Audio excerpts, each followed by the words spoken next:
बिस्मिल्लाहिर्रहमानिर्रहीम बिस्मिल्लाहिर्रहमानिर्रहीम। आज जो टॉपिक हम डिस्कस करेंगे वो है यूनिट 7 इक्विलिब्रियम चैप्टर से केमिकल रिएक्शन। सबसे पहले केमिकल रिएक्शन कहते किसको है?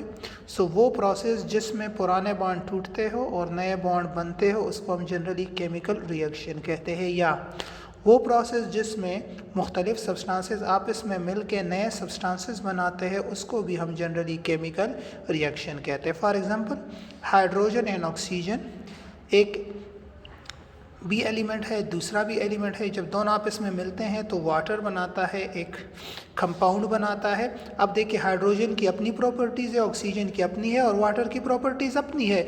इसका मतलब है कि hydrogen gas and oxygen gas ने मिल के वाटर वेपर्स बना दिए हैं जो बिल्कुल एक नई किस्म का सब्सटेंस है, तो इसको हम जनरली केमिकल रिएक्शन कहते हैं। फिर केमिकल रिएक्शन दो किस्म के होते हैं, एक को कहते हैं हम रिवर्सिबल रिएक्शन, दूसरा होता है इरिवर्सिबल रिएक्शन। रिवर्सिबल रिएक्शन वो रिएक्शंस होते हैं which proceed in both direction, forward as well as backward directions में। जिस तरह है N2 + 3H2 गिव्स 2NH3 और यही 2NH3 दोबारा मिलके क्या बनाता है? Nitrogen and hydrogen. Reversible reaction reverse क्यों होता है? इसलिए रिवर्स होता है क्योंकि इसमें एंट्रोपी जो होती है वो मिनिमम होती है। एंट्रोपी किसको कहते हैं? Disorderness of the system is called entropy.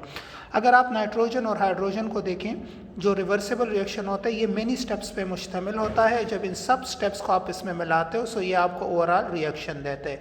देखिए N2 + H2 गिव्स N2H2, फिर N2H2 + H2 गिव्स N2H4, फिर N2H4 + हाइड्रोजन गिव्स 2NH3। तो इसी को रिवर्सिबल रिएक्शन हम कहते हैं, ठीक है।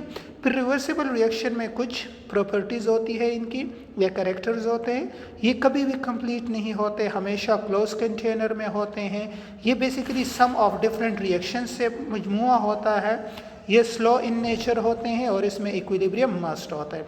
अगर आप ग्राफिकली देखें कंसंट्रेशन वर्सेस टाइम, यहाँ पे अगर आप देखें तो इक्विलिब्रियम इस्टेब्लिश्ड हो रहा है। अब तीनों कंडीशन में इक्विलिब्रियम इस्टेब्लिश हो रहा है क्योंकि तीनों कंडीशन में कंसंट्रेशन जो है वो कांस्टेंट है, यहाँ पे भी कांस्टेंट है, यहाँ पे भी कांस्टेंट है। अगर आप कंसंट्रेशन वर्सेस टाइम पुट करोगे और तीनों कंडीशन में कंसंट्रेशन कांस्टेंट हो तो फिर उस जनरली उन रिएक्शंस को हम रिवर्सिबल रिएक्शंस कहते हैं।